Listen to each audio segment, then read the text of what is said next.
on the stage. Hello viewers, you are watching Sahara TV. I hope you've been enjoying our show thus far. As we promised, we said we were going to have Dabanj with us today on Sahara TV, and he is with us live via Skype. This is Dabanj, also known as Dapo Daniel Oyabanjo, also known as Koko-master, Igwe, all the names all above. Can you just say hello to our audience?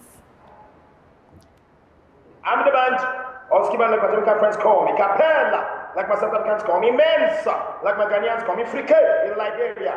Usinawa Tabuda Goraya one, Mr. Endao, Oba, New York, New York. How are you? Well, thank you so much for coming on to Sahara TV. We really appreciate it this morning. Respect. God bless you. So you are here for your American debut. This is your debut in New York City. You'll be performing tomorrow at Irving Plaza. How do you feel about it? I feel the same way I feel, you know, when I'm about to do Koko-concert or when I'm about to perform in Surulere, in Obalende, in front of my fans, in Lagos, Nigeria, or anywhere else, South Africa. I'm an entertainer, and that's what I do for a living. So you know, I'm ready. In fact, as I'm talking to you right now, I want to see you. Can't I see you? Where are you? I'm in your head. Oh, too bad. Are you in my head and I can see you that you're about to be a scapegoat? Wow, I hope not. I hope not. Well, how do you feel? Did you ever think you would achieve so much in your musical career? You've won several awards. You've won MTV Africa Awards. You won the BET Award last year for the Best International Act. Did you think you would achieve so much at your age in your musical career? Well, what can I say? I hope. Like every other person, I have a dream. And I started out dreaming. I've dreamt of even Grammy, I've dreamt of Oscar, I've dreamt of Lifetime Achievement Award. So for me, all I can say is I say a big thank you to God. I'm still very, very hungry. I still see it as, I see myself as a vessel that God is kind of using to take our message across from Africa to the global world. So I can only say thank you. Okay. So how does it feel to be positioned as the golden boy of African pop music? You know, you've gone international. You are pretty much the face of African pop music. How does it feel? Is this a lot of pressure on you? Yeah. A lot of pressure, a lot of pressure. Africa was 250 million people. Okay. So, I can only say that, like I said, there's pressure, but I'm not scared because I did not do it by myself. The Almighty God put me for here. So as far as I'm concerned, as long as it's God that brought me this far, I have nothing to be scared about. But they said to whom much is given, much is expected. You understand? Okay. So I just know that I have so much responsibility, and I pray that God sees me through, and I beg that my people give me the support as they're always there for me. Yes. I pray that they give me support, and that's all I say. That's it. So obviously you recently signed onto Kanye's record label, and you are being described as Kanye's protege. How do you plan to maintain your identity as an African, though you're going to be performing more and more in the United States? Many African artists come here, they become Americanized. So how do you intend to keep your African flavor? So first of all, define what's Americanized. Well, what's Americanized? Maybe if you're blending so much, you know, obviously the language. You usually speak in Pidgin. You also do songs in Yoruba as well. So language is a factor. Well, have you heard my song Fall in Love? I think that was in English, or Scapegoat, or Endowed. In fact, Endowed is very, very, you know, it's in the dictionary, has been, you know, can you see me? Sure, sure. So you don't think that there is a type of Americanized music? I think that music is very universal, and it depends on how I feel at the time that I'm doing a song, or how I'm delivering it, or to whom that song is going out to. You understand? Right. That's how I'm not. Kanye didn't sign me because he saw something that can be, as you said, Americanized or Europeanized or something. He just liked what he heard. He liked what he saw, and by God's grace, we're doing this. So, and I'm very happy that who best for me, or who best introduced me to the American market or to the global world than Kanye West, someone that we all know how creative he is. So you should know that That is what he wants, sir. That thing. I'm the man interpreted to bar representing Africa. Don't push on now. Why you don't do yourself? You are doing on a long term. So you have so many fans who want to know your status in terms of availability. Are you with Genevieve Naji? What? People want to know your status, your availability, your fans. So, are you with Genevieve Naji? What kind of connection are you using? Are you okay? Are you there? I can't hear you. Are you there? I'm perfectly fine. But there are so many rumors that you are dating Genevieve. So can you just clear it up? Just tell Sahara TV exclusively. Are you with Genevieve Naji? No. I'm happy that you said that there are so many rumors. You understand me now? Yes. You go online, you see my video, fall in love, you will know there is something that is nice in the video. You see Miss Genevieve Naji looking sexy on my head. But anyway, I'm very single. Okay. And I have somebody I want to date. But let me ask New Yorkers, Americans, what do you think? I like Rihanna. What do you think? Well, I don't know. We'll see. Obviously, she's available as well. She's local. She comes to New York all the time. So Debanj is interested in Rihanna, but he's also single. For me, would you people agree for me to date Rihanna? We'll see. Anything is possible, right? But you have a lot of fans on social media. You have more than 160,000 Twitter followers. You have more than 250,000 Facebook fans, correct? Amen. Hallelujah. Right, but just like you have fans, you also have critics. And last year, you got a lot of criticism for interviewing Good Luck Jonathan last year. How do you respond to those criticisms?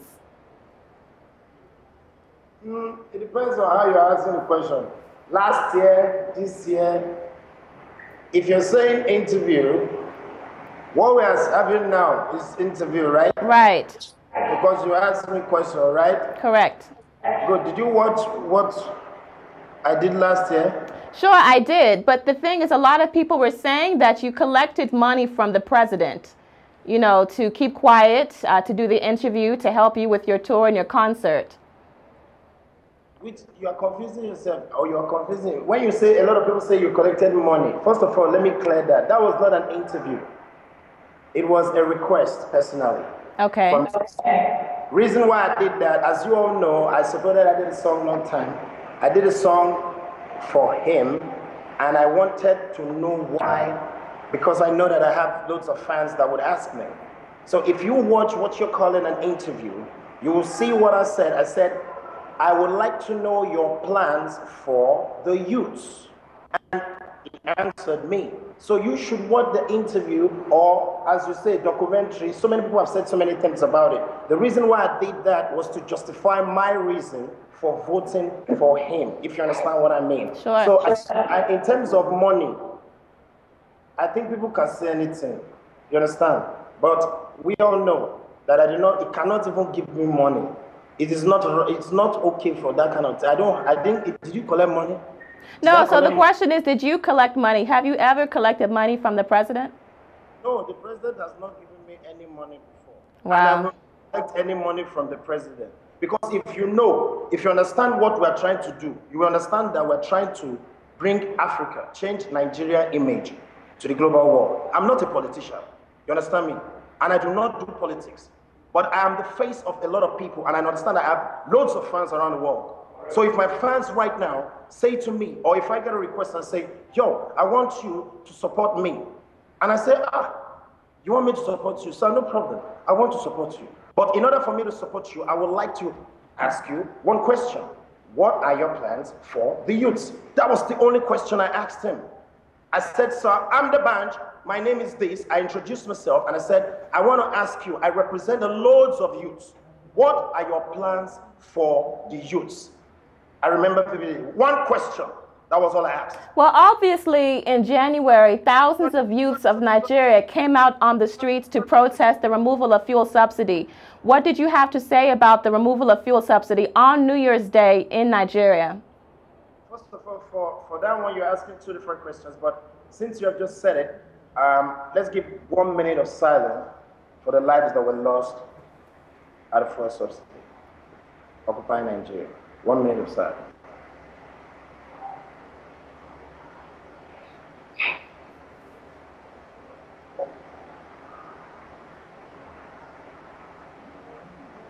Okay, go ahead with your comment. Thank you for that moment of silence. We really appreciate it. Well, as you all know, if you have been following me very well, then you know that I have not even been in the country since this year. I've been in London working on a good music album with Kanye West. I did Oliver Twist video, still doing the same thing that I believe that God has called me to do. Carry the music, carry the good message across. Change that face that people believe. I believe that the truth is, just like you said, I have fans there, and I have critics or a lot of people that want to just say what they want to say. The truth is that we all know the truth. And why you're sitting here and why my fans are my fans is because they know the truth. I do what I do because I believe in who I believe in, myself and the Almighty God. You understand? So, for fuel subsidy, I will not say anything about that matter because I don't know much about that matter. Unfortunately, I was not in the country when everything was happening. Records can show that.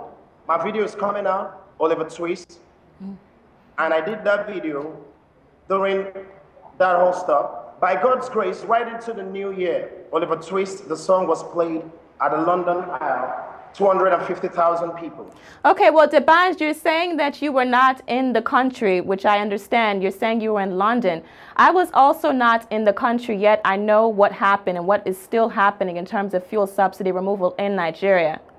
What's happening?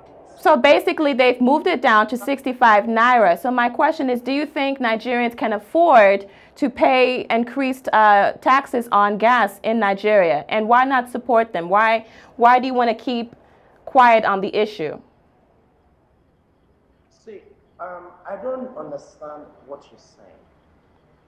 Even at 65 naira, my people, some of us cannot afford it. Do you understand? Right. I was not in the country, and I don't think I have the right to talk. So did you ever think about attending any of the protests in London? There were a couple of protests organized in London. Did you ever plan on attending any of them? You know your first question that you asked me, I think your second or third question, you said, how does it feel for me? So we've lost him on Skype. Maybe he'll come back in. So our viewers, we're talking to D'banj, the pop artist of Nigeria. He's here in New York City to prepare for his concert tomorrow, his debut concert in New York City at Irving Plaza. We've been talking to him about affairs in Nigeria, the fuel subsidy removal, his music, Kanye West. So hopefully we'll be back on Sahara TV, but we'll go to a quick break while we try to get him back on Skype. So stay tuned with us. We're talking to D'banj.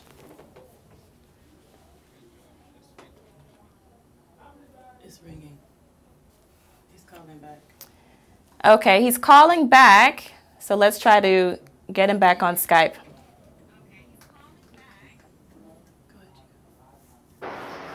Hello, D'banj, can you hear me? Hello? Yes, we can hear you. Oh, okay. I want to see you. Well, I'm sorry you can't see me just now. Okay, so before the connection cut off, I was saying that if you understand your third question to me, which one, you said that I recently got signed to Kanye West, and how does it feel for me to be working with him and for me to be called his prodigy? I will not lie to you. I've been under a lot of pressure working in the UK. Number one, cold. I don't like cold weather. Everybody that knows I don't like cold weather. So for me to be in the UK working alongside Big Sean and the likes of John Legend and my other colleagues in good music, learning the culture, learning how the music is done. We're working on the album. I'm sorry to say that I did not know anything that was happening because I was working on the music. And that is what I have been doing. And right from there, I finished my video and I flew straight from there to ATL, worked on it, still working on the album that you all know, a couple of songs. Coming here, I was supposed to have this interview, I think maybe 4 or 5 days ago, but I've been occupied from the schedules, from good music. So I would like you to first of all appreciate that I am not, and I've told you before, I am not a politician. A lot of people can ask a lot of questions. I've told you people I don't have anything to say because I was not in the country when everything was happening. And two, I do not know much to say, but I believe that what we need, and I will tell you this, frankly speaking, the only thing is I woke up that morning, one of the mornings that we're working in the studio, and I saw a tweet from Kanye West, actually. And I believe that you all can go and check that date during that whole time. And the tweet said that we need scientists, we need professionals, we need, he used so many words to describe what is said that we need in the world today to come out and help one man, one person, or one government cannot change the face. We need specialists, we need professionals to come out and support and help, and together we can move forward. When I saw that tweet, and I would like you people, all of them, because me, I don't really go into this, I only read what pertains to me. So now that I'm working with Kanye West, I like to understand the kind of things that's happening. So when I saw that tweet, I was like, wow, that's how this guy spoke. Something's happening to me in Africa, something's happening around the world. So Debanj, I just want to cut in. Do you operate your own tweet, or do you have a specialist do it for you? Are you the one handling your tweets? How many tweets do you? How many tweets have I sent? It's me handling my tweet, but I don't tweet like you people. I don't know why you do Twitter. Me, I'm on Twitter to pass a message that when I want to pass it, not when you want me to pass it. You understand? That's what Twitter is for. So I talk when I want to talk. I send a message when I want to send a message. So yes, I operate my Twitter, but I read it when I want to and when I have time to. Okay, so you're saying, I'm sure that you have many friends who are still in Nigeria who were affected by the fuel subsidy removal. So did you not hear what they had to say about it? My mother is in Nigeria, my family is in Nigeria, and I've already told you. Are you in Nigeria? No, I'm in New York right now, but of course I'm full-blooded Nigerian, 100%. I live in Nigeria too. And I speak to my people back home, and I've heard different types of things. And right now, I cannot say anything. And like I've told you, I don't know why you're hammering this question all over and over again. That's why I wish I could see your face. You understand? So I will understand if you're a coconut or you are actually sent by someone to come and just be asking me a question. Am I a politician? Am I a special advisor? No, but you obviously have a social responsibility. You said that one of your favorite musicians is Fela Kuti. He obviously blurred the lines between politician and musician. He was very political. One of your favorites, Fela Kuti, correct? Let me tell you the truth. I've told you, if you know me very well, I speak about what I know. You will not get me to talk about what I do not know. Do you understand? I've told you that if you're telling me whether my people are suffering or whether my people have been suffering for a long time, even Fela, you said it. Fela has said it, they've been suffering. Even me that you're talking like this, I'm still suffering in my own little way. Do you understand? But I do not want us to be asking me why or if this is a topic, because I don't know what to say about that topic. Do you understand? But I have been trying to read since it has never happened before. This kind of thing I haven't. When I saw it, I'm trying to understand, trying to read about it, and I believe that if only these questions you are asking me are directed at the right people that can answer you and can answer me and answer the people that are saying, and we can all be patient enough and all just sit together. And in my own words, I believe that one man does not make an island. One man does not make an island. So Debanj, I understand that your father was in the military, correct?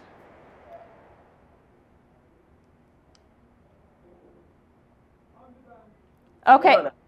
Yeah, so would you say that you grew up in a middle-class household in Nigeria? Bring your question down now. Your question is, which one is middle class? Always be comfortable. So I'm asking, do you think you grew up, would you consider yourself middle class growing up in Nigeria? Middle class, economically?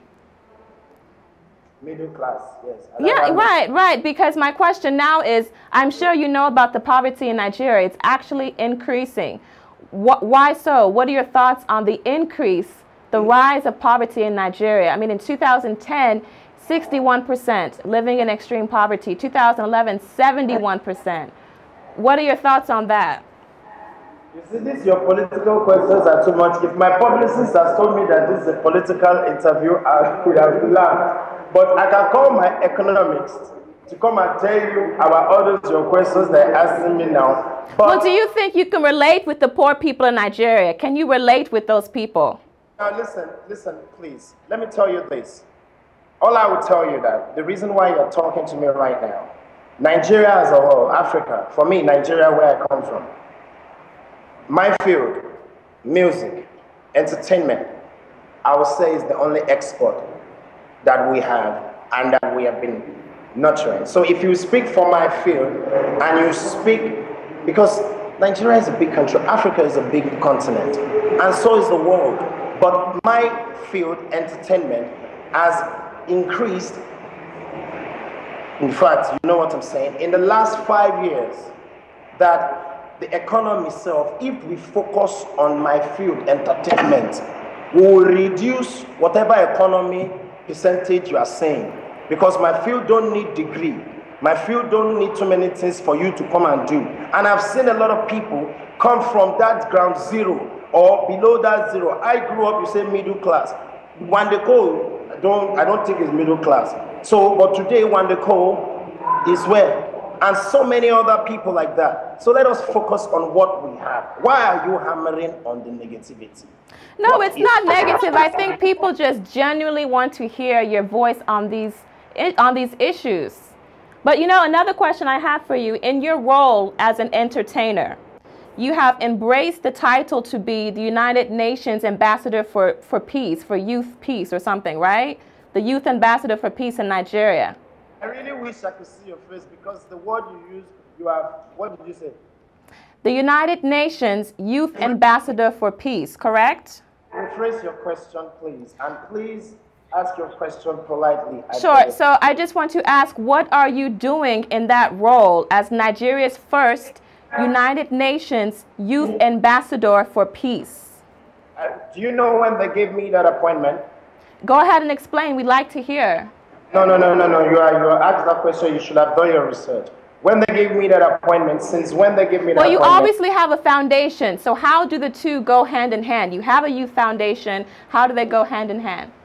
When did they give me that appointment? And since they gave me that appointment, if you check that, you said I have foundation, go and check this track record of what I'm doing. I'm telling you right now, I believe that I have a major, I represent Africa right now, I represent Nigeria, I represent my industry. I have a major concert tomorrow. I've been preparing for this. I thought you'd be asking me questions that would make me understand that this is the right thing for us to do tomorrow. This has never been done before. Live Nation say, okay, let us see what Africa come out. Let us see how you guys all ball. Let's see how you guys all do, how you guys all entertain. And we're vouching that entertainment is what we have. Originally, we're saying African sound, we have it. So for you to be asking me so many questions like this, I believe if you do your research, you would see it. It's not that hard for you to know what I have been doing, whether as United Nations, or whether as the branch, or whether as a human being. So please, you understand, I just need to blow my trumpet for you now. There's no need. If you want me to do that, I have someone that handles my foundation that I'll call, they'll give you later. It's not a big deal. This guy will give you the... Well, you know, thank you so much. We're going to round this up, Debanj. We're going to round this up. Thank you so much for joining us. You know, we were hoping to have a well-rounded discussion, so that was the point of the variety and questioning. But we hope you do well in your concert tomorrow, and thank you for joining us on Sahara TV. Thank you. God bless you too. Have a good one. Viewers, that was Debanj, the entertainer on Sahara TV. As he said, he is preparing and working very hard to make sure he is energetic, he is alert, and he is very well prepared for his concert tomorrow here in New York City. This is his debut performance, and obviously you all know that he's been signed onto Kanye West's record label. He specifically said that he is not a politician. He did not give any direct answers in terms of his thoughts about the fuel subsidy removal, poverty in Nigeria. So there you have it. That's Debanj on Sahara TV. Stay tuned for more. Thank you.